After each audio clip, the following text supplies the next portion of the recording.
Okay, we're back. We're back. I have to pull my microphone just a little closer because I have the Arbuckle on my lap. One of my pups. Yes. Hi, little man. Okay.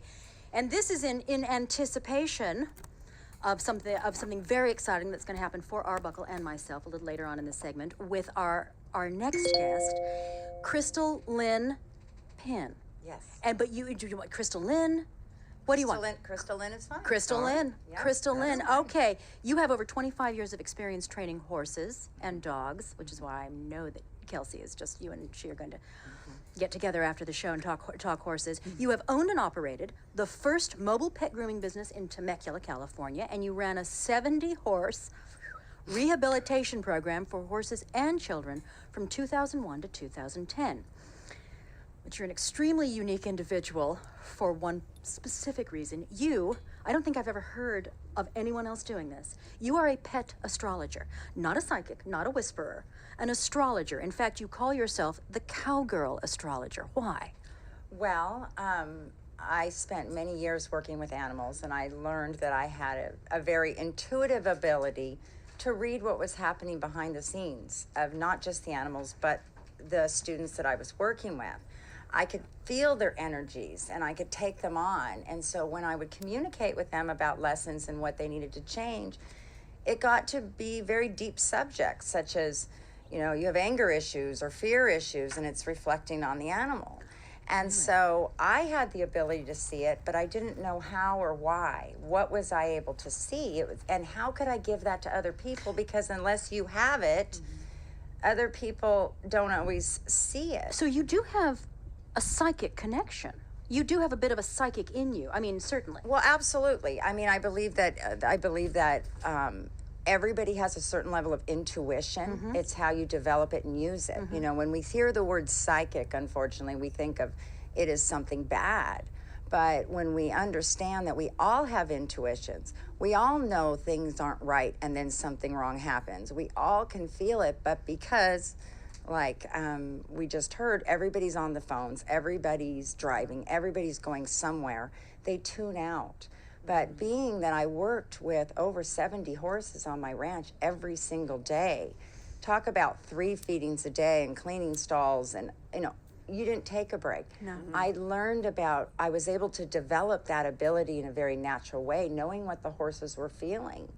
You have a theory. Yes. You have this very specific theory that you would like to share with the world. Tell us what it is and how you developed it. Okay. So I got introduced to astrology about, the last 8 years or so. And I just started looking at it because I noticed that there was a very scientific formulation to it, and it kept coming true. And so I started looking up charts of celebrities, of my family, aunts and uncles and everybody, and I was able to see that there are common certain threads and personalities. So then I decided to try it on my pets to see if it worked there too. I mean, I was testing this myself. What was the impetus for that? What made you kind of look at your dog and go, Well, I wonder. Yeah, well, here's what happened. This is where it all kind of opened up for me. I had a friend who just received a service dog last year. And they were very dear friends of mine. I watched her struggle with having seizures and how their whole life was in prison. You can't go anywhere. You don't know if you're going to have one in the parking lot, Right. So she's, I've seen this happen. So she gets this service dog. Well, out of the 14 service dogs that were picked, she got this specific one. And it soon was realized that it could read her seizures 20 minutes before they happen. Now, you have to understand, although the service dog industry is very popular right now and growing and people are becoming educated, not all dogs can read seizures ahead of time. Not all dogs know. Now, most dogs can be trained to, respond to a seizure happening. But to actually tell you ahead of time to sit down because you're going to have a seizure, wow. How powerful is that? That changes the world for people with epilepsy. And as I started asking them questions, how many people who are struggling with epilepsy and want a service dog, it takes up to sometimes 2 years in their training to even know if they're going to have the gift. It's a gift. It's an ability. So I wanted to know what made that dog different. So just out of curiosity that day, I said, what's his birthday? Do you guys even have her birthday? Because they did get this dog from the shelter, but they did have the birthday because the puppies came in and they knew everything about this litter. So when I went home and looked up the astrological chart, I was absolutely blown away. For those of you who are born in February or March, who are Pisces, you may not know this, but you are the most intuitive of all of the zodiac. And you have the ability to know things that are going to happen before they happen. You're very psychic, very intuitive, if you want to use those words. You know, you may have had dreams in your life that have come to pass. You get a funny feeling when things are going to happen. It could be, 20 minutes is about the time frame that we're seeing this. No kidding. So when I opened this dog's chart, it had a lineup. Now, when you look into astrology, for example, you don't just look at your sun sign. You're a Gemini. You're not just a Gemini. There's 5 other planets that were transiting the second you were born. And what astrology believes, again, it's a science, that during that moment, a certain embodiment of energy that's happening in the planet gets reflected down upon us, and we take it on. No 2 charts can be the same. No 2 people are the same. Right. Okay. This dog, out of 5 planets that it could have for its personality makeup, 4 of them were in Pisces. So that started waking me up to dogs. What if this is true, that I could look at a dog's chart and see this placement in different placements? Wow. I could tell you before it's born, or the moment it's born, if it's going to have the gift to read seizures. Wow. Yeah, it's just powerful stuff. Now, I've been working with other service dog breeders behind the scenes doing research. They send me their puppies. Wow. I just did a lady who's been working with me off and on, and this is something I've just asked breeders, can I do my services for free? Because I want to see how accurate I am. Sure. I've been doing this for 2 years. I've been 100% dead on every time. She just had a litter of 12 puppies. There were 2 females, okay? I knew nothing about them. I know nothing about what she's doing. So I saw it posted on her Facebook with the date. I look at the date. So I secretly went on and looked up these puppies, and I'm like, oh my gosh, these puppies are going to have the ability to be search and rescue and also cadaver dogs. And and there was also something in there that showed me they're going to be in the limelight. There's certain transits that tell you if you're going to be famous or not, or be in the limelight. Yes, and you have those. What? Yeah, me, you, and I can tell you, and so I can see. So I sent her a message, and I said, "Hey, it's me. You're the buggy astrologer lady. I looked up your puppies, and I just want to give you a little heads up. This is what I see about these dogs." Mm-hmm. Well, and these breeders are all kind of questioning me right now because they're like, "Who is this girl, and who does she think she is?" We have been doing this for a long time, but what they don't understand is I'm here to aid them. I'm here to save them time and money. Because if I can see this as when the puppy's born, they can spend their training in more specific ways. So I looked at the dogs and I said, oh my gosh, these dogs, there's certain dogs that would be really good for military. I could see the dogs that would be working in the hospitals, and I could see the dogs that would be able to smell, honestly, dead bodies or something dead. There are dogs that have that ability. Yes. So I sent her a message and said, these dogs will be search and rescue dogs. I gave her my lineup in 1 paragraph. She sent me a message back, totally blown away. There's already a TV reality show that has asked her for 3 puppies to do research on, to do a show on, a documentary on the ability to do search and rescue. Exactly what I said. I had no idea. Then I was, out of the 12 puppies, I was able to tell her which 3 will be the ones picked. Now, I told her, don't tell anybody about what I just gave you. Please just tell me if this comes true, because I can see it. Which puppies are shy, which puppies need to be working in the hospital, which puppies are going to be out in the public that love that you can take out to Disneyland as a therapy dog. Sure. Not every dog can handle high energy. No. So I can see that in the chart. And so then I had a horse trainer friend of mine who called me recently and gave me a date for a horse he's working with that he's been having kind of a struggle with. And he's really good and intuitive trainer, but he was really struggling. And I took a look at this dog's chart and I'm like, oh my God, or this horse's chart, same thing. All of this intuitive energy, this horse is picking up on the environment. Then I was able to look at the owner's chart and tell that she is a nervous Nilly. So you take a nervous Nilly and you put him with a horse that's that sensitive. And then you wonder why the relationship isn't working out. So I'm able to tell her some changes she needs to make based on what's going inside of the horse. So I'm able to just aid. I'm like a piece of the puzzle that could help. And telling all of these benefits that not only help the animal, but the owner, the potential owner. Right. Amazing. And have you ever had a difficult reading? Yeah. I think that one of the things is my husband did trials with beagles for years, and he was telling me about a dog that kind of turned aggressive. It was an awesome dog, but started getting very aggressive, and they had to take him out of being a working dog. And you know, he knew the birthday. This is years ago, so I said, well, let me look it up. So I looked it up. Sure enough, there was a strong thread of a certain lineup that creates aggressive or protective type dogs. So now I'm also able to see what would be good police dogs, what would be good this dog. And so, you know, he looked back, and when I read to him what that dog was going through, he said, yeah, you're absolutely right. That's what happened. So it's not necessarily that the readings are difficult, but you may find that animals will have difficulties. Yes. Interesting. Yes. Can you read any animal? Yes, I can. Any animal? Yes, I can. Yeah. Really? Any date, any animal. I have a date in front of me of a little. I know you do. I know you do. Do you create a physical chart when you do a reading? Yes, I do. Actual. Okay. All right. Yes, okay. I do. So here we go.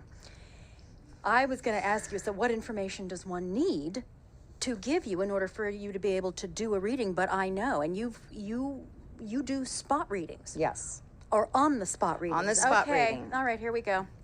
Okay, there he is. Profiles of both the pet. Okay, here we go. Hi. Of both the pet and the pet owner. Oh, Yes. this should be fun. This will be really So fun. I know I'm risking a lot, or maybe not. Maybe it's all good, but I have the Arbuckle, the Yes. one and only. Yes. So Arbuckle's birthday. You know what my birthday is. Yes. And I'm not going to say it on the air. No. Although if you have to, you have to. No, we can. But we can omit the date. We can just omit it. Because I look damn good for my age. You do. But Arbuckle's birthday is September 20th, 2010. Yes. And so, what do you got? Well, let me tell you that Arbuckle is a Virgo. Okay. But there's something that you need to know about yourself, that the moon was transiting through Virgo when you were born. And you also are more like a Virgo than a Gemini. Believe it or not. I'm going to confuse you, but go with me here. Okay. Your moon sign is your soul sign. It's what you feel deep down inside. Now, what you have to understand, I'm using the zodiac terms of Virgo and Gemini. Sure. But really what they represent is it's ruled by Mercury. Yes, I am. Oh, that Yes, you are. That I knew. You're double ruled by Mercury because that's why you have the writing ability. But the Virgo gives you the ability to be funny. Number one comedians are Virgos, okay? And voiceovers, mimicry. Sure. We're good. We talk with our Sure. hands, so I'm sure you Yes. talk with your hands, Oh, right? Just watch General Hospital and Yes. watch Diane Miller talk with her hands. That's a Virgo. And Geminis also do that, but Virgos are more articulate and analytical. The Gemini is the marketer, social butterfly. They get bored easy, so they're on to something new all the time. But the Virgo is actually the researcher, the deep thinker, the analytical thinker. So when we look at your dog and we look at you, when you see an animal with a sun sign in Virgo and the owner with a moon sign in Virgo, that's one of the number one compatibilities. So you are very compatible. You have to love me. You have to love me. The other thing that's so amazing about this dog, though, is that Venus and Mars, when Arbuckle was born, was transiting through Scorpio. What does this mean? Now, Is he going to let's sting me talk with his about tail? Scorpios. Okay. Scorpio is also one of the deepest intuitive. It's a water sign. So Pisces, Scorpio, and Cancer is a water sign. They're the most psychic and intuitive of the zodiac. He's a double Scorpio. He's the eagle eye. He's the wise soul. He knows all your secrets, and he keeps them for you. Okay, good. He Good. knows everything, but what he knows is he's there to watch over you. He's your warrior. And Scorpio is ruled by Mars. Like I said, the other ones were ruled by Mercury. So Mars is the kind of the dark warrior. But when I say dark, I don't mean that in a bad way. He understands your deep feelings and thoughts. He's taking them in. You may find that this dog comes up to you and does strange things when you're upset or hurting. He does. Yes. He does. Yes. He's very in tune to you more than any other sign. If you see Scorpio, they are the most devoted and passionate, although because they have that, they can also be affected emotionally the most because they don't give away their love easy. So when No, they he do doesn't. when he gives you that trust, it's like the ultimate trust that you've gotten from this dog because they sit back and wait. You know, a Scorpio is suspicious because they're the eagle eye and they read the intention. So if this dog ever doesn't like somebody that comes into your life, you need to listen to him. I hope he hasn't bitten anybody in the room lately. No, but boy, I wish I'd known that for the last couple of years. Yes, he will tell you by his body language when somebody comes in the room. You need to take a look at your dog and see what he's telling you. Is he wagging his tail? Is he interested? Does he go in the other room and hide? Is he brooding? Is he upset? Because this dog has the ability to tell you about the intentions of people around He you. also comes up to me when the other dogs don't. Mm-hmm.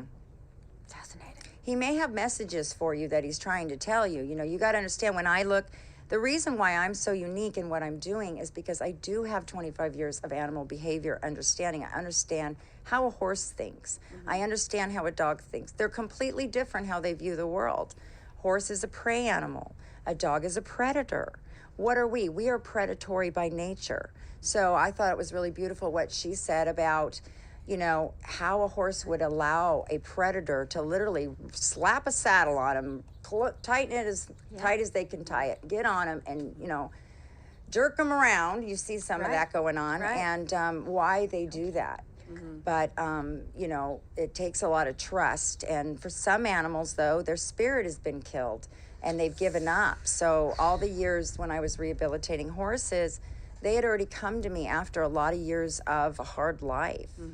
But then I had all little girls like her. In fact, I trained, I had a drill team. My daughter's the same age as you. They all went to college. They all went on to do great things with horses because of those years of rehabilitating horses. Because the thing about animals, I think a lot of people don't realize, is that they reflect us, okay? They reflect our energy. So what most people do, though, is they don't want to look within themselves. And what astrology allows you to do is look within yourself, find out what's going on in an objective way. I mean, you can almost laugh and blame the planets, you know, if that's what you want to do. That's what I do. I blame the planets, you know. It's because of this.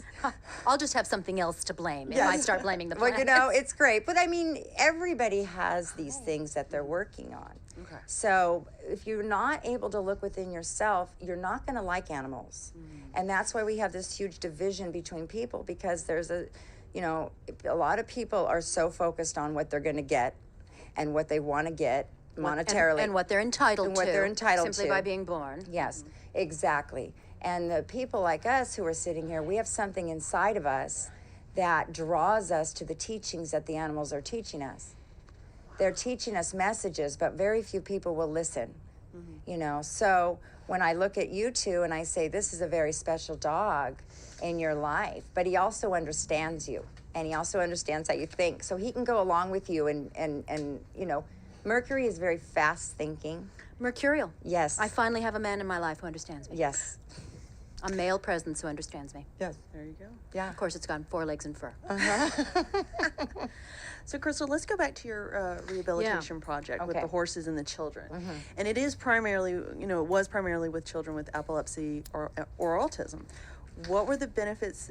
What benefits and results did you see in those children when you were working with them and the horses? And tell us your best moment with those kids. Okay. Okay. Well, let me just say that only 10% of the kids I worked with really had those disabilities. Okay. But what I was dealing with is a lot of the little girls that would come to my ranch for lessons were very shy, couldn't make eye contact with me or anyone else just because they were so reserved. And in regards to, you know, children that have autism, the same thing. When you look at a child with autism and you even look at their chart, you're seeing a very high vibrational child. So what's happening is they're on a higher frequency all the time.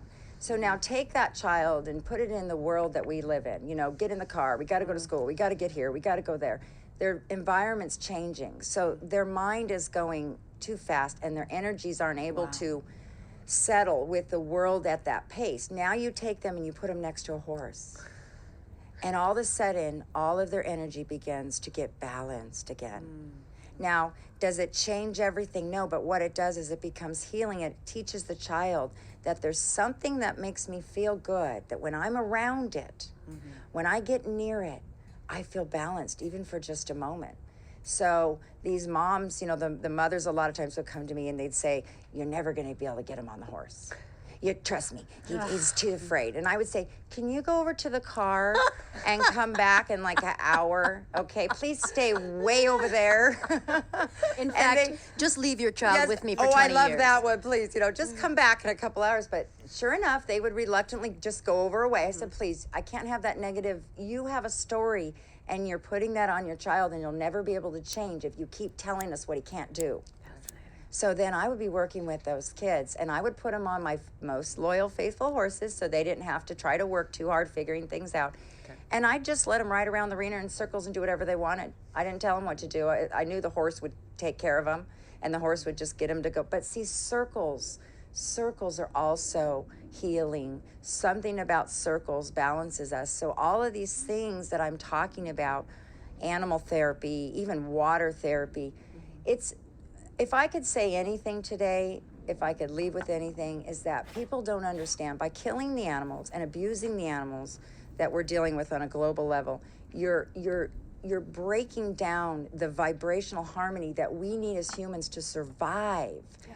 If we don't hear the elephant and his vibrational sounds, you know, we don't think we can hear it. It's healing to us. Oh, yeah. These horses and these therapy programs are healing to us. And even the wild horses right now that are coming in, they're being caged and left, separated from their herds, and then they're being landed in well-meaning people who want to adopt them, but don't have the education. And so they're getting injured, and these horses are ending up in slaughter by the... Yeah. Because people get angry because the horse is doing what it does, Yes. and the owner doesn't have the education, the experience, the smarts, the self-awareness to say, okay, you know what, that animal, I need to look within myself and figure out how to adapt to the animal. Yes. But that's not the only thing you're doing. Right, because you're also working on your degree in creative writing. Yes, I am. And currently writing your first children's book. Love Yes, it. I Black am. Love it. Feather, Yay, yes. based on your true story and giving honor. Now, correct me if I'm pronouncing this, wrong. Right. Is it Luciano? Lucenio. Thank you. That's Thank right. you, Indians who once inhabited the land you now own. So can you tell us about that? Oh, I'd love to tell you about that. Yeah. My favorite story. Okay. Well, about 12 years ago, I've always lived in this particular valley, and I would ride my horse by these rocks all the time. I was always drawn to them, and I didn't know why. They were really cool rocks, so I'd always have a destination to this piece of property. Well, about 12 years ago, it opened up for sale. It had been barren and needed a lot of cleanup. It was 12 acres, and so I had the opportunity to get this piece of property, my dream come true. And the neighborhood would tell me, oh yeah, there's artifacts in those rocks. And I just thought that was cool, like, oh cool, no big deal. Well, over the years that I've been at this ranch, there's just been a lot of ups and downs, but a lot of amazing experiences. And I started going out to these rocks, and I just started imagining, who lived here? What happened? What's the story? And I began to see the artifacts on the rocks, more things, just as I was sitting, which I never did, taking a minute. So I started to study about who they were in my community and started researching them. And I just thought, you know what? Their message is what we need today. It's so old, it's new again. And if I told everybody in the universe that I saw an Indian on my rock, they would think I'm crazy, right? Not necessarily. But if no one in this room. No. But if I told the story through the eyes of a child and the imagination of a child, maybe you would listen. And so that's my story. I'm listening. Plus, it includes a horse that I got at 13, who was in my life for 30 years. I own this horse. I have 2 of her babies that are still in my life. And this horse was in my life from, 16 all the way to just a few years ago. So talk about somebody knowing everything that's been in your life. And so I'm also, writing the story in honor of her. If it wasn't for her, I wouldn't be sitting here to this day. So, it's exciting. Chrystal, did you also send us the link to the Wild Horse documentary? Yes, I did. Okay, so we've got that up on the site, and I wish we had time to talk about it, but go and watch it. Yes. Please, we have all of the links for everything you do on the Animal Magnetism site, and we're going to put them up on the Carolyn Hennessy's Animal Magnetism site on Facebook. I want to close, Chrystal, by citing what I think is a wonderful summary of you, your philosophy, and what you do. And this is in quotes. This is you. In my belief, it is my belief that animals reflect us. I believe our global problems and disregard for animals comes from the reflection of humanity. Astrologically, we are in a huge shift, and this theme in our generation will impact the next 14 years. Those of us who have a spiritual connection to animals will be the front runners in this movement. We will no longer tolerate this ignorant regard to life in general, but especially the life of animals which have lost their voice. Now they are screaming out for change. I have some astrological predictions and insights that I think will empower those of us who are already seeing the vision for healing our land. When we truly understand the underlying perception toward our animals, then we will see true change. And those predictions can be found on the links that we are including as you link to this show. So everyone, please go on, link up, and read and understand, those of you who are trying to cultivate what I call the preservationist heart, that we've got a 14-year spate of work to do. Thank you so much. We will have you on again as well. We're just this has just been an action-packed, This has been great. female power, girl very power much so. day. I'm just thrilled with this. All right, kids, cats, and kittens, it is now time for the trivia question. I don't even want to leave off with our guests, but yes, we must. Okay, it's the trivia question. And whoever answers this correctly, first one in the chat room to answer this correctly, will not only get a jar of Coragem ointment, not only good for the animals, but good for the people. You will get a Kong toy or treat. Kong, one of our major sponsors. Yay, Kong! The only toys and treats that my animals play with. And what else? You will, and a copy of Zumility, signed by the Alpha and the Omega, Dr. Gray Stafford, PhD. So here it is. It's kind of racy today. This it's okay. is, yeah. It's all right. We have to know these things. Yeah. What is the only animal that appears to have the same sex organs in both males and females? Well, that's kind of confusing. I would think worm? it would be. The worm. You know what? Interesting. But no. But no. I tried. Anyone? Anyone? Jamal, we've got anybody? That's okay. We'll let you think about it, chat room. But right now it's time for Dr. Gray's Pet Tip. What do we got? And once again, it is time for one of my favorite segments of the show, Dr. Gray's Pet Tips. Dr. Gray, what do you have for us today? Well, Carolyn, we talk an awful lot about dogs.